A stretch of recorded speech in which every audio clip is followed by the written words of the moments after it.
পৃথিবী না জানুক আমি তো জানি আমি কি পাপ করেছি।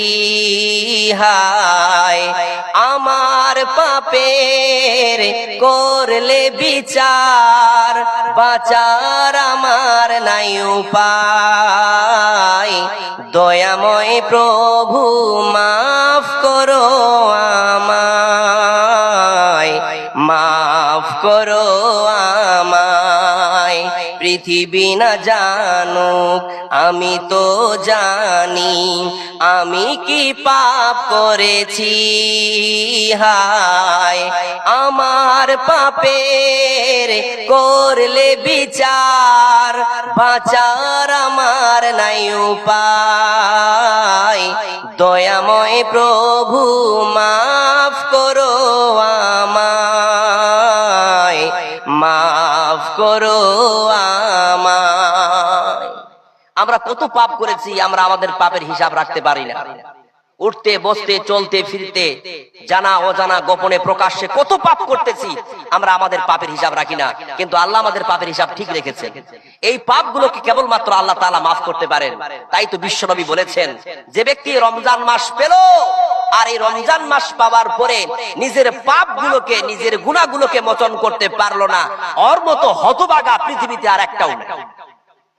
তার মানে আমরা এই যে রমজান মাস পেয়েছি, এই রমজান মাস পাওয়ার পরে যদি আমরা আমাদের অপরাধগুলোকে, যদি আমরা আমাদের গুনাহগুলোকে মোচন না করিয়ে নিতে পারি, তাহলে আমাদের মতো হতভাগা আর পৃথিবীতে একটাও হবে না। তাই তো বলি আমার বাসুদেবপুরের ভাইরা, আমার মা ও বোনেরা, আমার বাপজিরা, এই যে রমজান মাস পেয়েছেন, আমাদের কাছে রমজান মাস চলমান। এই রমজান মাসের রোজাগুলি রেখে আমরা আমাদের বিগত জীবনের সকল পাপগুলোকে মাফ করে নেব। তাহলে রমজান মাসের রোজার 2 নম্বর ফজিলত, 2 নম্বর লাভ হচ্ছে যে যদি আমরা এই রমজান মাসের রোজাগুলো রাখি, তাহলে এই রমজান মাসের রোজা রাখার বদলতে আল্লাহ তাআলা আমাদের বিগত জীবনের সকল পাপ মাফ করে দেবেন। জোরে বলুন সুবহানাল্লাহ।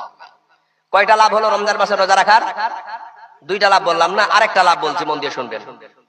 সেটা হচ্ছে এই যে এই যে পৃথিবী দেখতে পাচ্ছেন কত সুন্দর করে সাজানো, তাই না? একটা দিন আসবে যেদিন এই পৃথিবী ধ্বংস হয়ে যাবে, কিয়ামতের কনসেশন শুরু হয়ে যাবে, বিভীষিকাময়ের খেলা শুরু হয়ে যাবে। ওই কঠিন কিয়ামতের দিন এই পৃথিবীর মানুষের কি হাসর হবে, কি অবস্থা হবে, কোনদিন কি আপনি কল্পনা করেছেন? ওই দিন বড় কঠিন দিন হবে আমার প্রিয় ভাইরা, আমার বাপজিরা। ওই দিন প্রত্যেকটা মানুষ নাফসি নাফসি করবে, হায় হায় করবে, আল্লাহ আমার যে কি হবে, আমার যে কি হবে, আমার যে কি হবে। প্রত্যেকটা মানুষ বেচैन হয়ে যাবে, প্রত্যেকটা মানুষ পাগলের মতো হয়ে যাবে। মানুষগুলোকে মনে হবে যে নেশাগ্রস্ত অবস্থায় আছে, মানুষগুলোকে মনে হবে যে পাগলের ন্যায়। এতটা খারাপ সিচুয়েশন, এতটা খারাপ পরিস্থিতি এবং পরিণতির সৃষ্টি হবে ওই কিয়ামতের দিন। ওই কিয়ামতের দিন এই যে আমরা দেখতে পাচ্ছি সুবিশাল সাগর, এই পাহাড়, এই সাগরের জল শুকিয়ে যাবে, পাহাড়গুলো ধূলিকণার মতো উড়বে। সাগর শুকিয়ে যাবে একদিন, পাহাড় তুলো হয়ে উড়বে।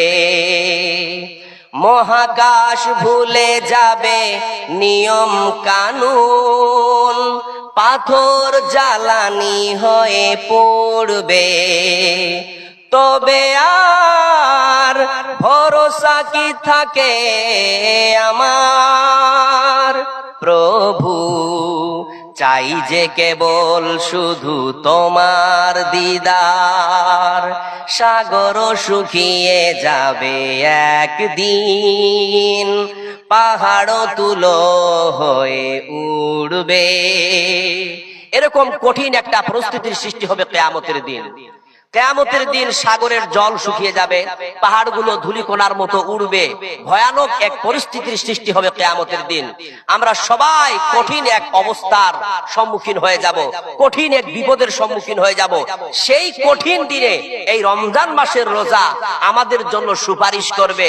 এই রমজান মাসের রোজা, এই রমজান মাসের সিয়াম যেটা আপনি পালন করলেন, যেটা আপনি রাখলেন, এই রোজা আপনাকে সেই দিন কি করবে? সুপারিশ করবে আপনার জন্য, আপনার নাজাতের জারিয়া হবে। জোরে বলুন সুবহানাল্লাহ।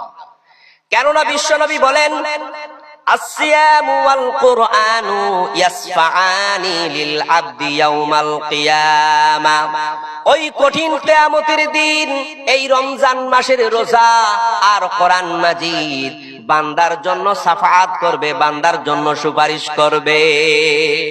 রমজান মাসের রোজা আল্লাহকে বলবে, আল্লাহ আমি রমজান মাসের সিয়াম, আমি রমজান মাসের রোজা আল্লাহ তোমার কাছে সুপারিশ করতেছি, তোমার এই বান্দাটাকে তুমি নাজাত দিয়ে দাও আল্লাহ, তোমার এই বান্দাকে তুমি মাফ করে দাও।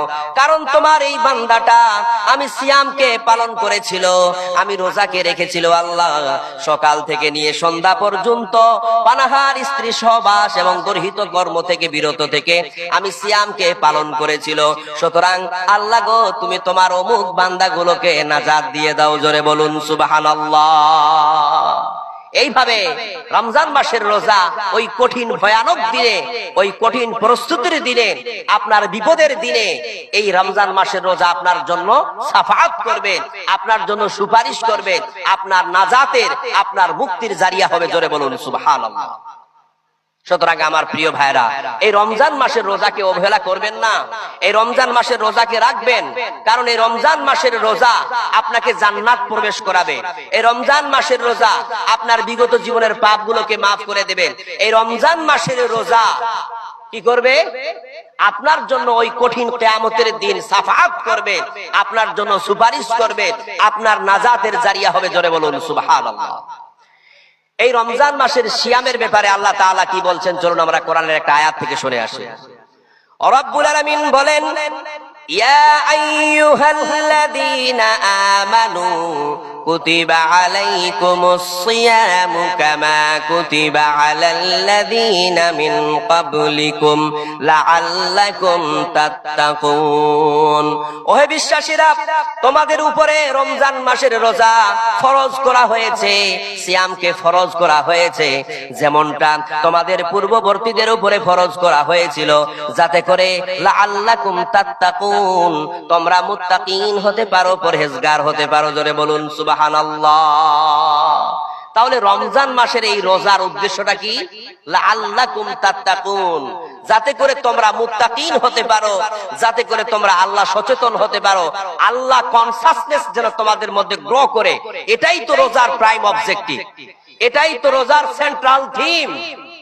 কিন্তু আমরা অনেককে যদি আপনি জিজ্ঞাসা করেন যে রোজার মূল উদ্দেশ্য কি, তো অনেকে বলে রোজার মূল উদ্দেশ্য হলো আল্লাহর আদেশ পালন করা, তারপর গরিব দুঃখীদের কষ্টটাকে অনুধাবন করা, সারাদিন না খেয়ে থাকা। কিন্তু না আমার প্রিয় ভাইয়েরা, না বাপজিরা, রমজান মাসের রোজার এটা উদ্দেশ্য নয়। রমজান মাসের যে এই রোজার উদ্দেশ্য, সেটা আল্লাহ তাআলা কোরআনে স্পষ্ট বলেছেন, লাআল্লাকুম তাত্তাকুন, যাতে করে তোমরা মুত্তাকিন হতে পারো, যাতে করে তোমরা পরহেজগার হতে পারো। এখন যদি এই দুনিয়ার মানুষ রমজান মাসের রোজাগুলোকে পালন করার পর মুত্তাকিন না হতে পারে, পরহেজগার না হতে পারে, তাহলে তার রোজা রাখা আর না রাখা সমান হয়ে যাবে। কারণ রমজান মাসের উদ্দেশ্যকে, রমজানের এই সিয়ামের উদ্দেশ্যকে আল্লাহ তাআলা নিজে কোরআন মাজিদের মধ্যে স্পষ্ট করে বলে দিলেন, লাআল্লাকুম তাত্তাকুন, যাতে করে তোমরা মুত্তাকিন হতে পারো, যাতে করে তোমরা তাকওয়া হাসিল হতে পারো। জোরে বলুন সুবহানাল্লাহ। তাহলে আমরা যে এই রমজান মাসের রোজাগুলো রাখতেছি বা রাখছি, বা আগামীতে আরো যে বাকি রোজাগুলো আছে আমরা রাখবো, তো আমাদের খেয়াল করতে হবে যে এই রমজান মাসের রোজার মাধ্যম দিয়ে রোজার যে স্ট্যান্ডার্ড, এটা আমাদের মধ্যে অ্যাচিভ হচ্ছে কিনা, মানে আমরা মুত্তাকিন হতে পারছি কিনা, আমাদের মধ্যে লাআল্লাকুম তাত্তাকুন, তাকওয়াশীলতা আমাদের মধ্যে জাগ্রত হচ্ছে কিনা, এটা আপনাদেরকে কি করতে হবে? রিয়ালাইজ করতে হবে, এটা ভাবতে হবে। একজন মানুষ সারা মাসের প্রত্যেকটা রোজা পালন করলো, আর রোজা রাখার পর সে তাকওয়াশীল হতে পারলো না, আল্লাহ ভীরু হতে পারলো না, আল্লাহ সচেতন হতে পারলো না, তার মানে তার রোজা রাখা না রাখা সমান হয়ে গেছে। কারণ রোজা রাখার উদ্দেশ্য তো এটা নয় যে তুমি সারাদিন না খেয়ে থাকবা, রোজা রাখার তো উদ্দেশ্য এটা নয় যে তুমি গরিব দুঃখীদের কষ্টটাকে অনুধাবন করেছো, রোজা রাখার উদ্দেশ্য তো এটা নয় শুধুমাত্র তুমি আল্লাহর আদেশ পালন করলা। না, আল্লাহর আদেশ পালন করার থেকে আপনাকে লক্ষ্য রাখতে হবে যে আল্লাহ এই রোজার মধ্যে কি মাকসাদ রেখেছেন, কি উদ্দেশ্য রেখেছেন। আল্লাহ রোজা রাখার আদেশের পরে পরে তার উদ্দেশ্যকে ব্যক্ত করে বলেছেন লাআল্লাকুম তাত্তাকুন, যাতে করে তোমরা মুত্তাকিন হতে পারো। এবার রোজা রাখার পর যদি আমরা মুত্তাকিন না হতে পারি, আমরা তাকওয়াশীল না হতে পারি, আমরা আল্লাহ ভীরু না হতে পারি, তাহলে আমাদের রোজা রাখা না রাখা সমান হয়ে গেল না? সুতরাং আমার প্রিয় ভাইরা, আমি অনুরোধ করে বলবো, আপনাদের সকলের কাছে অনুরোধ যে আপনারা লক্ষ্য করবেন যে এই স্ট্যান্ডার্ডটা আমাদের মধ্যে অ্যাচিভ হচ্ছে কিনা, এটা আমরা লাভ করতে পারছি কিনা, আমরা তাকওয়াশীল হতে পারছি কিনা। তাকওয়ার দুটো সংজ্ঞা আপনাদেরকে দেব, আপনারা মন দিয়ে শুনবেন।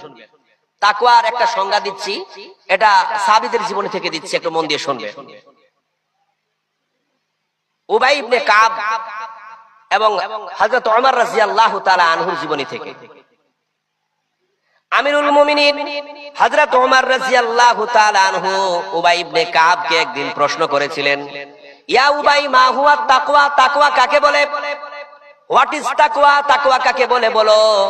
উবাই ইবনে কাব প্রশ্নের উত্তর না দিয়ে তিনিও আবার একটা প্রশ্ন ছুড়লেন, আমা সালাকতা তারিকান জাসাউ, হে আমিরুল মুমিনিন, আপনি কি কোনদিন কাঁটা যুক্ত রাস্তা দিয়ে মরুভূমিতে হেঁটেছেন? হযরত ওমর বললেন, বালা, জি হ্যাঁ হেঁটেছি। উবাই ইবনে কাব বললেন, কাইফা আমিলতা, আপনি কিভাবে হেঁটেছেন? হযরত ওমর বললেন, সাম্মারতু ওয়াজতাহাদতু, আমি আমার জামা কাপড়গুলোকে আটো সাটো করে জড়িয়ে ধরে এমন ভাবে আমি মরুভূমিতে হেঁটেছি যাতে করে ওই মরুভূমির ক্যাকটাস আর গুলমলতার কাঁটা আমার গায়ে না বিধে। তখন উবাই ইবনে কাব বললেন, ইয়া আমিরুল মুমিনিন, ফাযালিকা হুয়াত তাকওয়া, আপনি তো ঠিকই জানেন তাকওয়া কাকে বলে, এটাই তো হলো তাকওয়া। জোরে বলুন সুবহানাল্লাহ। উবাই ইবনে কাব বললেন, আমিরুল মুমিনিন, আপনি যেইভাবে ওই মরুভূমিতে হেঁটেছেন এই দুনিয়ার পুরো জিন্দেগিটা তেমনি ভাবে সাবধানতা অবলম্বন করে চলার নামই হলো তাকওয়া। মনে রাখবেন আমার প্রিয় ভাইরা, এই দুনিয়াতে পাপ পঙ্কিলতা থাকবে, দুনিয়াতে শয়তানের হাতছানি থাকবে, অপরাধ প্রবণতা থাকবে, অন্যায় থাকবে, গুনাহ থাকবে, সব কিছুকে দুমড়ে মুচড়ে পিছনে ফেলে দিয়ে সিরাতে মুস্তাকিমের পথে চলার নামই হলো তাকওয়া। জোরে বলুন সুবহানাল্লাহ। এটাই তো তাকওয়া। সুতরাং এই তাকওয়ার কনসেপ্ট যেন আমাদের মধ্যে গ্রো হয়, এটা আমাদের লক্ষ্য রাখতে হবে। নচেত আমরা কখনোই এই রমজান মাসের উদ্দেশ্যকে, রমজান মাসের মাকসাদকে আমরা আদায় করতে পারবো না। এই রমজান মাসের রোজা রাখার উদ্দেশ্য বা মাকসাদ হচ্ছে লাআল্লাকুম তাত্তাকুন, যাতে করে আমরা মুত্তাকিন হতে পারি, যাতে করে আমরা আল্লাহ ভীরু হতে পারি। জোরে বলুন সুবহানাল্লাহ। দেখুন আমার প্রিয় ভাইরা, এই রমজান মাসে রোজা রাখার পর আমরা যদি তাকওয়াশীল হই, আমরা যদি মুত্তাকিন হই, আমরা যদি পারহেজগার হই, তাহলে আমাদের ঠিকানা কোথায় হবে, আমাদের থাকার জায়গা কোথায় হবে পরকালে? এটা কি জানবেন না? মুত্তাকিনদের জন্য থাকার জায়গা কোথায় আল্লাহ রেখেছেন, এটা আল্লাহ তাআলা সুস্পষ্ট করেছেন কোরআন কারীমের মধ্যে। কি প্রবলেম হয়ে যাচ্ছে তো? রব্বুল আলামিন বলেন, ওয়াসারিউ ইলা মাগফিরাতিম মির রাব্বিকুম ওয়া জান্নাতিন আরযুহাস সামাওয়াতু ওয়াল আরদু উইদ্দাত লিল মুত্তাকিন। রব্বুল আলামিন বলেন, আল্লাহর ক্ষমার দিকে ছোট, আল্লাহর জান্নাতের দিকে ছোট। যেই জান্নাত ছোট নয়, যেই জান্নাত সংকীর্ণ নয়, যেই জান্নাত হলো আকাশ জমিন বিস্তৃত। জোরে বলুন সুবহানাল্লাহ। আর এই জান্নাতকে আল্লাহ তাআলা মুত্তাকিনদের জন্য তৈরি করে রেখেছেন। উইদ্দাত লিল মুত্তাকিন। আল্লাহ তাআলা এই জান্নাতকে কাদের জন্য তৈরি করেছেন? মুত্তাকিনদের জন্য তৈরি করেছেন। তার পরের আয়াতে আল্লাহ তাআলা মুত্তাকিনদের তিনটি বৈশিষ্ট্যের কথা বলতেছেন। কয়টা? তিনটা বৈশিষ্ট্য। মুত্তাকিনদের অনেক বৈশিষ্ট্য আছে, কিন্তু সকল বৈশিষ্ট্যের মধ্য থেকে আল্লাহ তাআলা তার পরের আয়াতের অংশে মুত্তাকিনদের তিনটি বৈশিষ্ট্যকে উল্লেখ করেছেন। চলুন সেই তিনটি বৈশিষ্ট্য কি, আল্লাহ তাআলা কি বলছেন আমরা কোরআন থেকে শুনি। রব্বুল আলামিন বলেন, আল্লাযীনা ইউনফিকুনা ফিস সাররাই ওয়াদ দাররা। মুত্তাকিনদের প্রথম বৈশিষ্ট্য হলো মুত্তাকিনেরা সচ্ছল এবং অসচ্ছল উভয় অবস্থাতে আল্লাহর রাস্তায় দান করে। মুত্তাকিনদের 2 নম্বর বৈশিষ্ট্য হলো ওয়াল কাযিমিনাল গাইজ। মুত্তাকিন রাগকে কন্ট্রোল করে, রাগকে হজম করে, রাগকে কন্ট্রোল করে, রাগকে হজম করে এবং ক্রোধকে নিয়ন্ত্রণ করে। মুত্তাকিনদের 3 নম্বর বৈশিষ্ট্য হলো ওয়াল আফিনা আনিন নাস। অন্যায় করলে অন্যকে মাফ করে দেয়। জোরে বলুন সুবহানাল্লাহ। তাহলে আমরা বুঝতে পারলাম এই যে রমজান মাসের রোজা, যে রোজা আমরা রাখতেছি, এই রমজান মাসের রোজা রেখে আমাদেরকে মুত্তাকিন হতে হবে, পরহেজগার হতে হবে, তাকওয়াশীল হতে হবে। কেননা এই রোজার উদ্দেশ্যই হচ্ছে লাআল্লাকুম তাত্তাকুন, যাতে করে আমরা মুত্তাকিন হতে পারি। আর যদি আমরা মুত্তাকিন হয়ে যাই, এই মুত্তাকিনের স্থান আল্লাহ তাআলা জান্নাত দিয়েছেন। মানে মুত্তাকিনদের জায়গা কোথায় হবে? জান্নাত হবে। আর মুত্তাকিনদের 3টি বৈশিষ্ট্য। মুত্তাকিনরা কি করে? সচ্ছল অসচ্ছল উভয় অবস্থায় আল্লাহর রাস্তায় দান করে এবং তারা রাগকে কন্ট্রোল করে আর অন্যকে মাফ করে দেয়। আমি পরিশেষে মাশাআল্লাহ আলহামদুলিল্লাহ আল্লাহুম্মা সাল্লাল্লাহু ওয়া বারিক আলাইহি, নারায়ণপুর থেকে বাবর, ডক্টর বাবর সাহেব দিয়েছেন 500 টাকা। আর আমাদের বাসুদেবপুর থেকে দিয়েছেন একজন 500 টাকা। মাশাআল্লাহ আল্লাহুম্মা সাল্লাল্লাহু ওয়া বারিক আলাইহি। দেখুন আমার প্রিয় ভাইরা, যাই হোক শেষ করে দিই। শেষ করতে বলছেন যে ও কোথায় দেন সোশ্যাল সাহেব একটু কিছু দেন আমাদের এই ফাউন্ডেশনের সোশ্যাল নাকি। যাই হোক আপনারা বুঝতেই পারছেন, আপনারা এটা একটা তৈরি করেছেন গরিব দুঃখী অসহায় মানুষের সেবার জন্য। তো আপনি কিছু একটা মোটা দান দেন যতটুকু পারবেন। প্রেশার ক্রিয়েট করবো না, বহু দূর থেকে এসেছি, মুসাফির মানুষ, দোয়া দিয়ে দেবো। 5000 দেন।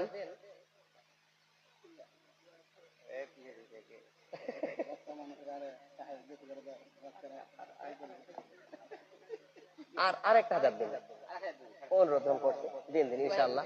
দেখেন গরিব দুঃখী অসহায় মানুষের জন্যই যাবে টাকাটা আপনার। আরেকটা 1000 দিয়ে দেন, দিয়ে মাশাআল্লাহ আল্লাহুম্মা সাল্লি আল্লাহুম্মা বারিক আলাইহি। আমাদের এই নিউ আল ইসলাম ফাউন্ডেশনের সহসেক্রেটারি নাকি, তিনি দিলেন, সহসভাপতি, তিনি দিলেন 2000 টাকা। মাশাআল্লাহ আল্লাহুম্মা সাল্লি আলাইহি আল্লাহুম্মা বারিক আলাইহি। আল্লাহ তিনার দানকে তুমি সদরে গ্রহণ করে নিও, তিনার বালা মুসিবতকে দূর করে দিও এবং তিনার ব্যবসা বাণিজ্যে তুমি তারাক্কি দিও। তো যাই হোক আমি শেষ করবো নাকি, আর কেউ দিবে? ঠিক আছে ইনশাআল্লাহ তাআলা। আপনাদের এই নিউ আল ইসলাম ফাউন্ডেশনের উদ্যোগে যে আপনাদের জলসার আয়োজন, তো আপনাদের প্রধান আকাঙ্ক্ষিত বক্তা এখনো রয়েছেন, আপনারা কেউ যাবেন না। একটা অনুরোধ আপনাদের কাছে রেখে যাই, সেটা হচ্ছে এই যে এটা খুবই একটা মানে কি বলবো, প্রশংসামূলক একটা কাজের উদ্যোগ নিয়েছেন যে আপনারা একটা এমন ফাউন্ডেশন তৈরি করেছেন যেখান থেকে গরিব অসহায় দুস্থ মানুষদের সাহায্য সহযোগিতা এগিয়ে আসতেছেন। এটা খুবই একটা পুণ্যের কাজ, সওয়াবের কাজ। তো এটাকে শক্তিশালী করার জন্য আপনারা বিপুল পরিমাণে দান করবেন। এখনো পর্যন্ত যেটা দান এসেছে এটা কিন্তু উপযুক্ত নয়। মাশাআল্লাহ আল্লাহুম্মা সাল্লি আলা আল্লাহুম্মা বারিক আলাইহি। সোহরাব আলী ভাই সাহেব দিয়েছেন কত? 1000 টাকা। বাবার জন্য দোয়া চেয়েছেন। মাশাআল্লাহ। ইয়া ইলাহাল আলামিন ইয়া রাব্বুল আলামিন। সোহরাব আলী আমার একজন তরুণ যুবক ভাই, আল্লাহ তার বাবা মায়ের জন্য 1000 টাকা এই নিউ আল ইসলাম ফাউন্ডেশনের উদ্যোগে দান করে দিল। আল্লাহ তার দানকে তুমি কবুল করে নিও। তার মা বাবা বেঁচে আছে? মারা গেছে, দুজনে মারা গেছে।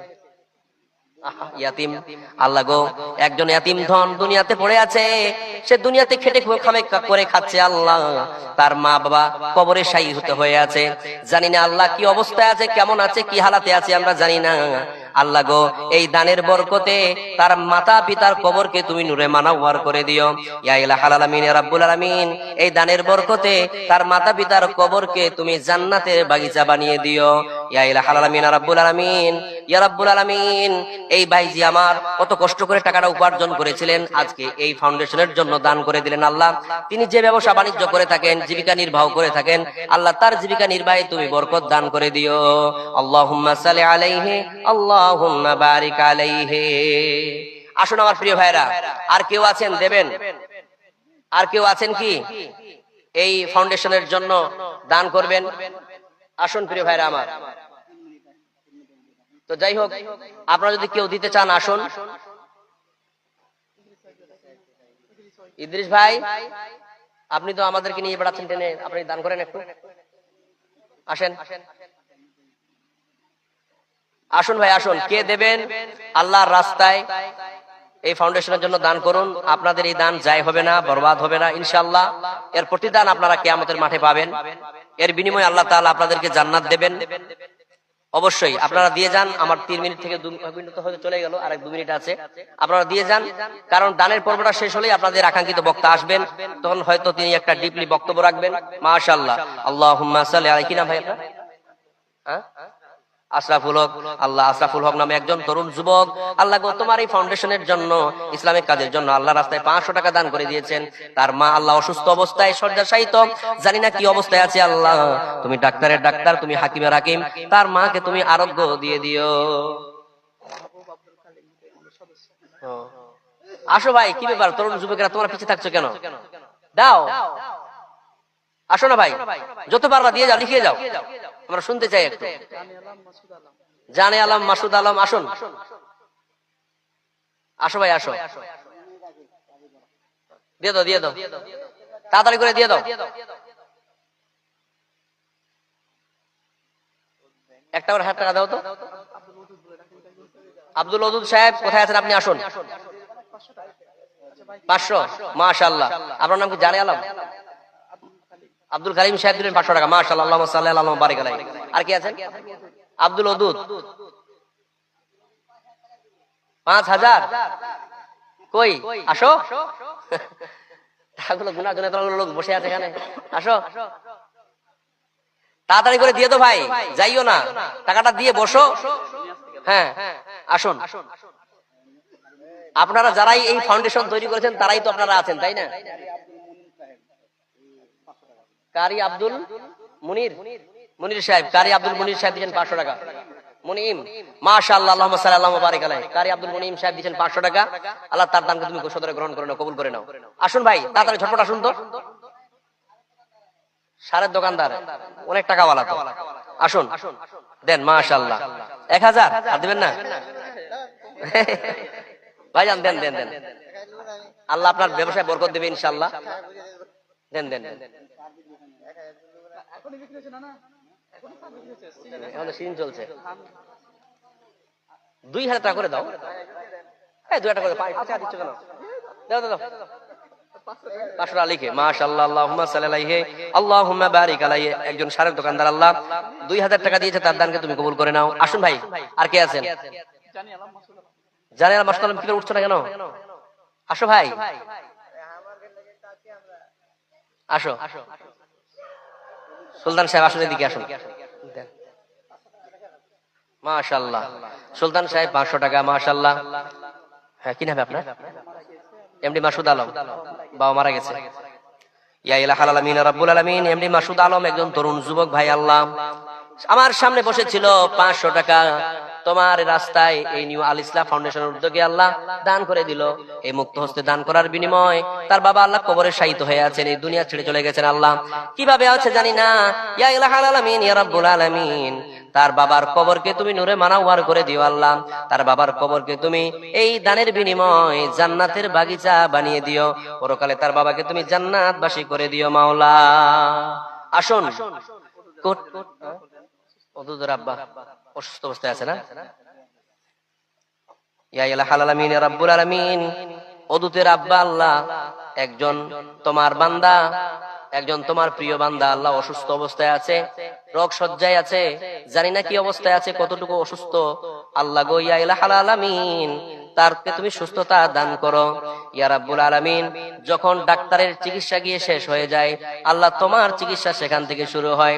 ইয়া ইলাহাল আলামিন ইয়া রাব্বুল আলামিন, তুমি তোমার আরোগ্য দিয়ে তাকে তুমি ভালো করে তোলো ইয়া রাব্বুল আলামিন। তিনি আজকে, তিনার এক ছেলে আজকে এই নিউ আল ইসলাম ফাউন্ডেশনের উদ্যোগে 1000 টাকা দান, 1500 টাকা দান, 2000 টাকা দান করে দিয়েছে। আল্লাহ তার দানকে তুমি কবুল করে নিও। এই দানের বিনিময় আল্লাহ তার কবরকে তুমি নূরে মানাওয়ার করে দিও। বাশির আহমেদ আছে না? আসুন ভাই, বাশির আহমেদ আপনি দিয়ে যান একটু। আসুন প্রিয় ভাইরা, আসুন। প্রোগ্রাম শোনা হয়ে গেছে। আপনারা যারা আছেন, আপনারা যদি 500 করে দেন তাতেই আমাদের হয়ে যাবে, ঠিক আছে? ও তো আসছে না, তখন রাখতেই আছি তো। আসেন আসুন তাহলে, ঠিক আছে। হ্যাঁ মা বোনেরা, আপনারা দিয়ে যাবেন। হ্যাঁ আমার পরে যিনি আছেন উনার হাতে আপনারা মুক্ত হস্তে এই ফাউন্ডেশনের জন্য দান করবেন। এখান থেকে আমি আমার আলোচনা শেষ করতেছি। ওয়া মা আখির দাওয়ানা আলহামদুলিল্লাহি রাব্বিল আলামিন। আসসালামু আলাইকুম।